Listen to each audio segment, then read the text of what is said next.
आज चले आपके टेंस के प्रेजेंट इंडेफिनिट टेंस। आज चले आपके टेंस के प्रेजेंट इंडेफिनिट टेंस। एक अगली अगली पहले वीडियो में आपका पूरा बता देने का है कि प्रेजेंट इंडेफिनिट की पहचान क्या होता है, पास्ट इंडेफिनिट क्या होता है, मतलब जितना भी टेंस के भाग होते हैं ओके सब के आपका पहचान बता देंगे। लेकिन आज आपके चले जाता है प्रेजेंट इंडेफिनिट टेंस। तो प्रेजेंट इंडेफिनिट टेंस चला जाता है तो आपका हम फिर से बता देता है कि पहचान का है, बाकी कुछ रूल है या का आपको बता देता है। ठीक है ना, समझ में आए तो तुरंत पूछो। इस पे लिखा है कि प्रेजेंट इंडेफिनिट टेंस वर्तमान काल का होता है, वर्तमान काल होता है। आगे लिखा है पहचान, इस वाक्य के अंत में ता है, ती है, ते है। मतलब एक इस वाक्य के अंत में क्या आएगा, ता है, ती है, ते है, आदि शब्द आएंगे। तो एक पहचान आपका पता चलेगा ना कि जिस वाक्य के अंत में ता है, ती है, ते है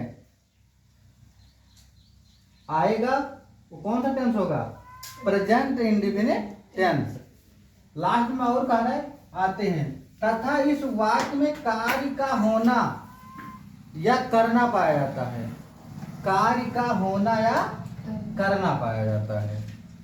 मतलब कि काम होता, जैसे वह जाता है तो काम होता है ना, वह खाता है काम होता है, यही कहता है। तो इस वाक्य में कार्य का होना या करना पाया जाता है। सबसे बड़ी भूमिका ये है आपके कि ता है, ती है, ते हैं आदि शब्द आते हैं। और दूसरी ये है कि कार्य का होना या करना पाया जाता है।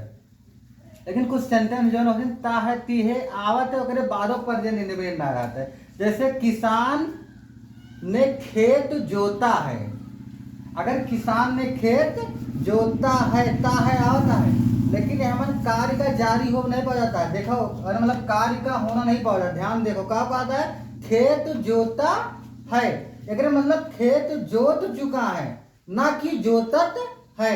अगर यही बोलता है कि किसान खेत जोतता है तो प्रेजेंट इंडेफिनिट टेंस होता है। लेकिन कहा था किसान खेत जोता है, तो ऐसे आपका वाक्य के भाव भी निकाल लेगा है कि वही कहता है कि दूसरा कुछ कहता है। देखो प्रेजेंट परफेक्ट चला जाता है, किसान ने खेत जोता है अर्थात खेत जोत चुका है। ठीक है ना, तो कुछ आप भाव देख लो। अब एमन कहा हुआ था रूल, रूल देखो कहता है कि एक वचन कर्ता के साथ वर्ब की पहली अवस्था में यस या ईएस लगाते हैं। एक वचन कर्ता के साथ क्या लगा कहता है, वर्ब की पहली अवस्था में यस या ईएस। मतलब आपके जब सब्जेक्ट एक वचन में रहे, सब्जेक्ट के जिम रहे एक वचन में रहे तो आपका वर्ब में यस या ईएस। अब ये क्या मतलब ये बाबा कि यस लगाई कि ईएस लगाई, तो यस या ईएस आपका आवश्यकता के अनुसार लगाएगा कि केवल एस लागे और केवल ईएस लागे। ठीक है ना, दोनों ना लागे। दूसरा है बहुवचन कर्ता के साथ, मतलब बहुवचन आपके जब सब्जेक्ट के रूप में आ रहा है तो वर्ब की पहली अवस्था में यस या ईएस नहीं लगाते, अर्थात सिर्फ आपका वर्ब के पहली अवस्था लिख देगा है, वो यस या ईएस से कोनो मतलब ना है। ठीक है, अब जैसे निगेटिव में आए थे तुरंत रूल बदल जाता है।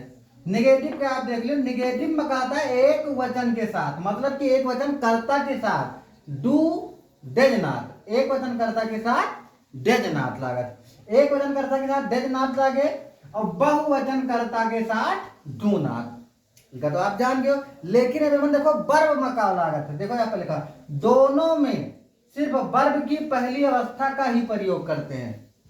वर्ब की पहली अवस्था सिंपल में लागत रहा, लेकिन यह मतलब क्या है, क्या मतलब ही बाबा कि दोनों में सिर्फ वर्ब की पहली अवस्था का ही प्रयोग करते हैं, अर्थात यह मन वर्ब की पहली अवस्था में यस या ईयत ना लागे, चाहे वो एक वचन हुए और चाहे वो बहुवचन हुए।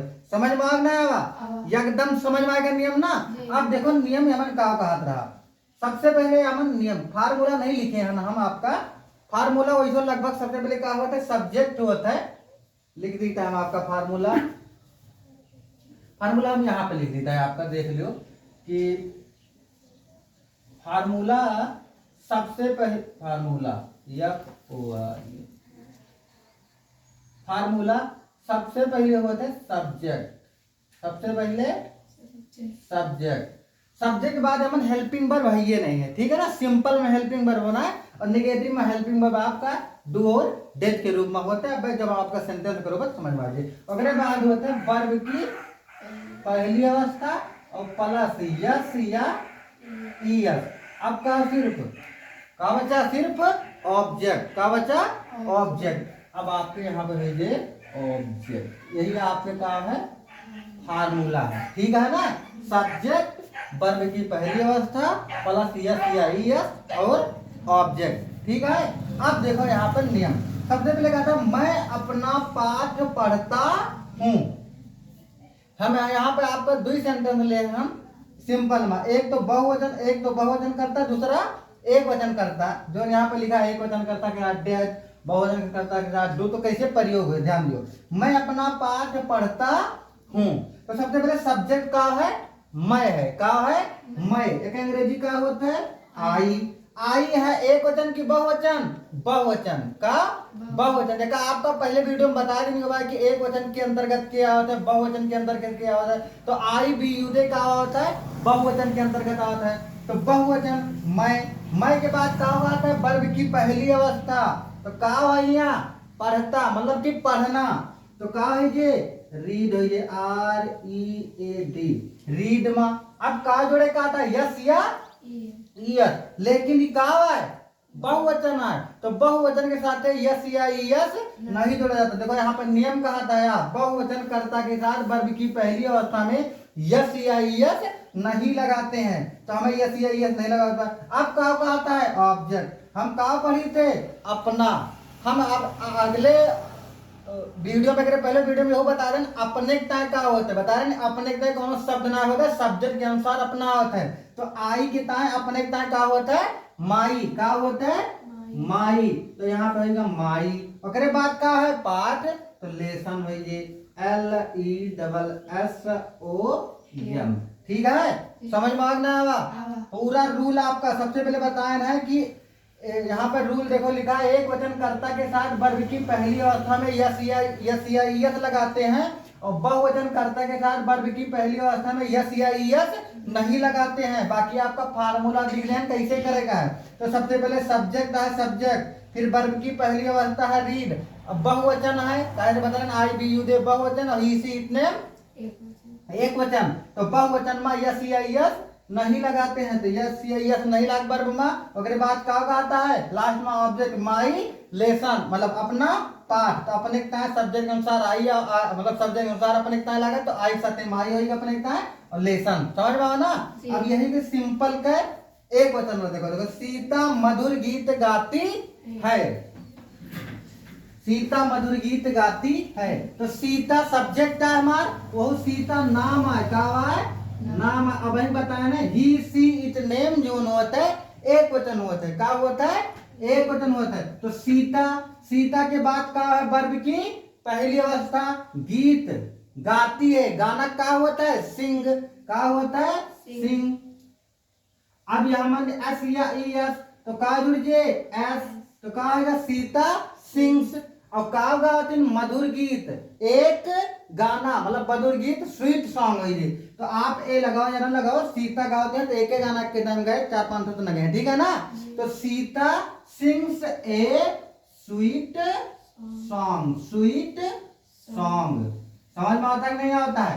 अब देखो यहाँ पर एक वचन है, बतावा रहा ना कि एक वचन कर्ता के साथ वर्ब की पहली अवस्था में यस या ईएस। तो वो सब्जेक्ट जब एक वचन में रहा है तो वर्ब की पहली अवस्था में यस या ईएस जोड़ते हैं। तो देखो सब्जेक्ट का हमारा एक वचन है, तो वर्ब रहा सिंग और हमारा एस जोड़ दे। हम नियम को फॉलो करता है कि नहीं करता। आप एकदम नेम ध्यान से देखो, बिल्कुल ट्रांसलेशन कठिन नहीं है। बस यही है कि आप एक पहले जो वीडियो ना देखे हो वो देख लो, एकदम समझ में आएगी, ठीक है ना जी।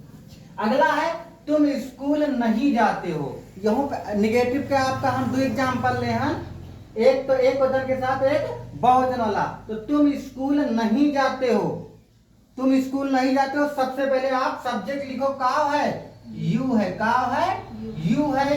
यू के बाद आपका का कहता है, यू के बाद कहता है नॉट, का कहता है नाथ, सब्जेक्ट तुरंत बाद मतलब हेल्पिंग वर्ब के साथ नाथ लागे। तो आपका हम का बताए हैं डेड नॉट, का होता है डेड नॉट, लेकिन यह का है बहुवचन के साथ डू नॉट और एक वचन के साथ डेड नॉट। तो यहाँ तुम का है बहुवचन है, का है बहुवचन है, तो बहुवचन के साथ का लागे डू नॉट। आप यहाँ पे लिखो डू नॉट, डू नॉट,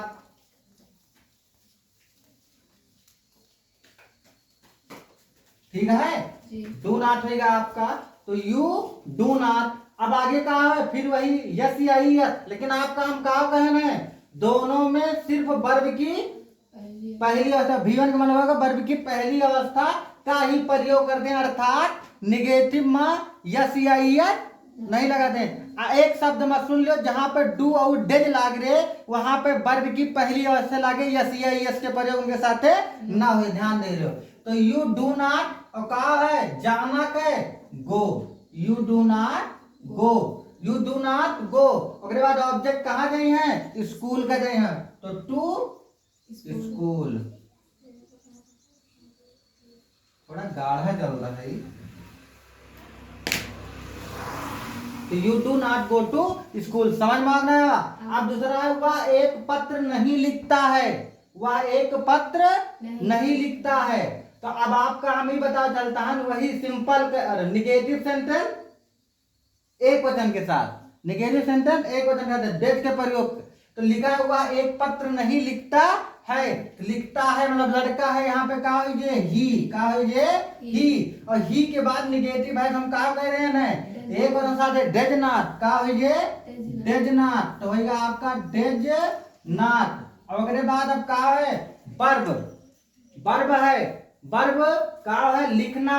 हम आपका बताए हैं कि दोनों में सिर्फ वर्ब की पहली अवस्था का ही प्रयोग करते हैं, अर्थात यस या इसका प्रयोग यस या यस का प्रयोग नहीं करते हैं। तो यहाँ पे कहा है लिखना का है राइट, WRITE, और का लिखता है मतलब का लिखता है एक पत्र, राइट ए लेटर, ठीक है। तो राइट ए लेटर समझ में आता है कि नहीं आता है। अगला है आपका क्या मैं,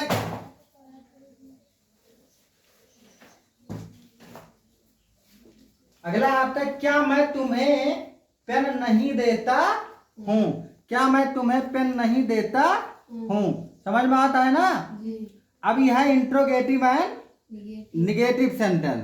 क्या मैं तुम्हें पेन नहीं देता हूं। सबसे पहले देखो यहाँ पे आवा है मैं मतलब का होगा बहुवचन। तो बहुवचन के साथ सबसे पहले हम बता रहे हैं अगर निगेटिव में जावे तो क्या कहता है, क्या के अंग्रेजी नहीं लिखा जाता है, हेल्पिंग वर्ब सबसे पहले आगे ले आया जाता है। तो यह बहुवचन, बहुवचन के हेल्पिंग वर्ब का है डू, का है डू। तो सबसे पहले यहाँ पे आपका लिखो डू, डू के बाद आपका क्या लिखा गया है सब्जेक्ट, सब्जेक्ट हमारे यहाँ का है मैं का अंग्रेजी का होता है आई, तो डू आई। अगले बात का है नाथ, तो अब देखो डू के बाद आई और सब्जेक्ट के तुरंत बाद का लग जाता है नाथ। अगर नाथ ना होता तो डायरेक्ट हम कहा लिखित वर्ब की पहली अवस्था, तो डू आई नाथ।